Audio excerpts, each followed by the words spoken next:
before we actually get started. After Hegseth then tried to take it back, walk back what he'd said and say he didn't really mean it, Senator Wicker then responded again, saying, quote, "He made a rookie mistake. I don't know who wrote the speech. It's the kind of thing Tucker Carlson could have written. And, quote, Carlson is a fool," said the senator.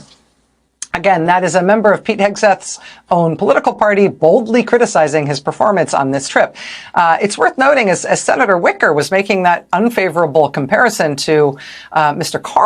Carlson himself was posting a new interview with Hungary's authoritarian leader, Viktor Orban, an interview where, as Politico puts it, quote, Orban repeated Kremlin talking points that Russia invaded Ukraine in a bid to stop it from joining NATO.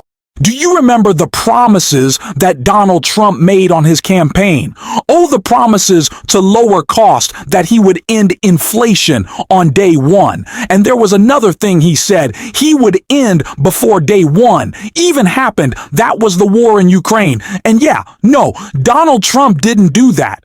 Every promise made has been a promise broken, except for the ridiculous culture, war ones, of course. But there's a lot of MAGA folks at home upset with those promises broken, but there's a lot of folks abroad who are as well. And one of them is President Zelensky, who confronted Donald Trump about his failures to uphold this promise about his love for Putin that has clearly been on display to start his presidency. And Donald Trump was not happy about it. And we are going to get into all of that. But before we do, if I could quickly ask you to leave a like on this video. And if you haven't already, and you enjoy our channel, to hit that subscribe button. It goes a long way, and it really does mean a lot to me now. Before we get into what Zelensky had to say, calling out Donald Trump, I want to hear a breakdown of all of the horrible displays on the world stage that we have seen from Donald Trump's administration in just the last 48 hours, because it provides a bit of context for this. All from Rachel Maddow. Talk all we want about values. Values are important. But you can't shoot values. You can't shoot flags, and you can't shoot strong speeches. You can't shoot with them? Or you can't shoot at them? You can't shoot... Are we sure he's not talking about, like, shots? You know what I mean? U.S. Secretary of Defense Pete Hegseth at a meeting of the NATO defense ministers this week. I think that was supposed to sound tough, came off a little more like something your least favorite uncle posts on Facebook next to a picture of an assault rifle and like 9 empty beer cans. But Secretary Hegseth began this trip by bewildering not just our allies, but also a lot of people in Washington when he inexplicably blurted out that any peace deal in the Russia-Ukraine war would have to include Ukraine giving up its territory and abandoning its bid to join NATO. That would imply that the peace talks have already happened and Ukraine already had to give everything up. Why would they talk? We mentioned last night that Secretary Hegseth has now tried to walk those comments back, but I think it is worth you hearing exactly how he started his remarks when he was trying to take back what he said the other day. As it pertains to NATO membership not being realistic outcome for negotiations, that's something that was stated as part of my remarks here, as part of a coordination with how we're executing these ongoing negotiations. That was, can you say that again? Can we diagram that sentence? That's something that was stated as part of my remarks. It's like he asked ChatGPT to come up with the most passive voice way to say, you know what, I need to take back that. It's not just our allies abroad who reacted negatively to Pete Hegseth's comments. After Hegseth made those comments, the Republican chairman of the Senate Armed Services Committee, Senator Roger Wicker, responded by saying, quote, I'd prefer we don't give away negotiating positions before we actually get started. After Hegseth then tried to take it back, walk back what he'd said and say he didn't really mean it, Senator Wicker then responded again, saying, quote, he made a rookie mistake. I don't know who wrote the speech. It's the kind of thing Tucker Carlson could have written. And, quote, Carlson is a fool, said the senator. Again, that is a member of Pete Hegseth's own political party boldly criticizing his performance on this trip. It's worth noting, as Senator Wicker was making that unfavorable comparison to Mr. Carlson himself was posting a new interview with Hungary's authoritarian leader, Viktor Orban, an interview where, as Politico puts it, quote, Orban repeated Kremlin talking points that Russia invaded Ukraine in a bid to stop it from joining NATO. Because yes, Russia was on the ropes. They were the real victim here. They just had to invade. It is truly embarrassing to have these guys representing us. It is sad, and it makes me feel bad about the state of the country, and it clearly makes everyone else feel unsafe and unsure. It's why we saw pushback against J.D. Vance in Munich after his speech, and it's why Zelensky called Donald Trump out for loving up against his boy Putin, giving him a nice little phone calls and a clip right here. Did you tell, as was reported, President Trump, that Putin is only doing this and agreeing to talks because he's afraid of Trump? Did you tell him that? Yes.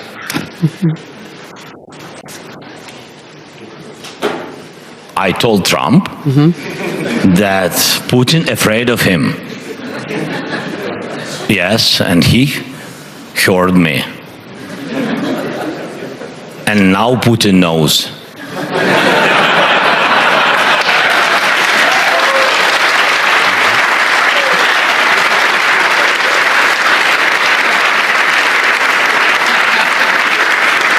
I shouldn't be laughing, but you do make me smile. So, we Mr. want President, peace. thank you very much. We have to live and we have to smile when we have time, of course.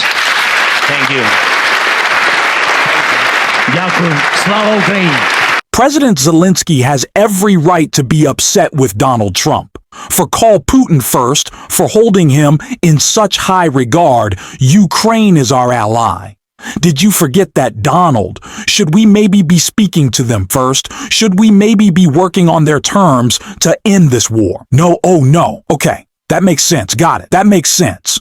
If you're Trump, because you love Putin. That's why. And he's just saying it now. Clearly, what Zelensky said got under his skin a little bit. Because when he was asked who is to blame for this war, of course, he likes to say it's President Biden. But he kind of a different answer right here. To Ukraine as well. Yesterday you mentioned that you thought Ukraine's NATO aspirations were one of the main reasons that the war broke out. Who do you blame for the war, Ukraine or Russia? Well, I think that there were a lot of people to blame. All I can say is very simply, if I were president, that war would never have happened. And you know what? Oh, so there's lots of people to blame for the war in Ukraine. There's lots, conceivably. He's saying lots of people in Russia. No, he's not. He's not blaming Putin for invading and mercilessly killing Ukrainians. Really? He's not defending our ally. Oh, it's Donald Trump who's speaking. That's why he's not defending them. That makes sense. Never surprising. Always disgusting. It's kind of like the Trump that is our expectation, I guess, going forward. It's not a shock, but it's always sad to see that this is our president, and he's only getting worse, truly. And it's an abomination, not just to Democrats, but I guess to any Republican with a spine, which are few and far between, and they're certainly not elected at this point. But former Republican Senator Roger Wicker went on with Chris Hayes. And what he had to say about all this, I really think is close to home today. Security guarantee must be backed by capable European and non-European troops. After all hell broke loose, Hegseth was forced to make a new statement the next day. I want to be clear about something as it pertains to NATO membership not being realistic outcome for negotiations. That's something that was stated as part of my remarks here, as part of a coordination with how we're executing these ongoing negotiations, which are led by President Trump. So I'm not going to stand at this podium and declare what President Trump will do or won't do. Wait. You're there. You're the Secretary of Defense. You set a policy as the Secretary of Defense working for the president. Now you're like, no, we'll see what Trump does. This all seems to have been a bit much for the senior Republican senator who actually chairs the Armed Services Committee, who called Hegseth's original speech a rookie mistake, adding, "I don't know who wrote that speech. It's the kind of thing Tucker Carlson could have written, and Carlson is a fool." And all this was before J.D. Vance attacked our European allies and Donald Trump tried to shake down Ukraine for U.S. support. John Brennan served as director of the CIA, and he joins me now. First of all, Mr. Brennan, what do you think about, Hegseth? Also, in addition to what he said about Ukraine, he basically said we're not going to be a guarantor of European security, which was the real kind of 70-year break with the kind of global NATO order. That also seems to have been walked back. J.D. Vance seems to be sending some sort of cleanup contradictory messages. What do you understand about what U.S. policy here actually is? I wish I could tell you, Chris, but it's been quite clear, I think, from ever since Hegseth's nomination was announced, that he is unqualified and lacks the experience to be the Secretary of Defense. And it was demonstrated quite visibly on the world stage in Munich. And so, again, I think it just underscores that he is way out of his league right now in terms of trying to represent the U.S. Defense Department with our foreign counterparts. But even more fundamentally, I think what we're seeing now with all of these different statements and conflicting statements, that there's a real lack of coordination within the Trump administration on these very important policies. Previously, in previous administrations, for something like the Munich Security Conference, you would have a lot of pre-event meetings, discussions, and coordination about what the policy statements are going to be. That doesn't seem to have happened here. And so therefore, I think it really is leaving a lot of our allies and partners scratching their heads about what really is the U.S. policy. And it seems to be very ad hoc, that they're making it up as they go along and they have to reverse course and change tack or whatever. So again, it's been an embarrassment, I think, the past couple of days in terms of what U.S. officials have been doing in Munich and beyond. One thing that does seem clear, there's a few things that seem clear. One is Trump is going to have some sort of negotiation with Putin that Zelensky may or may not be involved in, or the degree to which he's involved is as yet to be determined. Maybe it's going to happen in Saudi Arabia, of all places. And it also seems, and this has been consistent, there's a lot of reporting that basically what Trump is saying to Zelensky is, you have to give us something, including access to precious minerals in Ukraine, including rare earth, which is used for a lot of industrial processes used to make batteries and other things, and being very frank about it, like essentially saying, we're going to take a payment here from you or else. What do you think of that? Well, I think it just demonstrates that the Trump administration is going to use whatever tool it can to intimidate, to threaten others. You have to give us something. We are an embarrassment abroad once again, because Donald Trump, and I've talked about this in previous videos, that it's scary that the Trump thing isn't just embarrassing, but it's also giving dictators, authoritarians, adversaries the ability to take advantage of them, right? We have our allies who can't trust us and our adversaries who want to, I can't say that word, so I'll say screw us, knowing that Donald Trump is kind of falling apart, or not even, like, it's not even about like falling apart or not, that he is so easily swayed that they can just fly to him. They know that VP Harris knew it. She tried to warn us. I hate that this is the I told you so presidency. But it's what it is, seriously. And we got to keep saying, I told you so. And we got to find the best ways to say it. That'll help us in the midterms. And we're going to be talking about that, of course, every single day on the show. If you want to support that, as always, you can hit that subscribe button. You can leave a like on this video. And if you stuck around at the end, you can drop a blue heart comments. And until next time, I'll see you soon.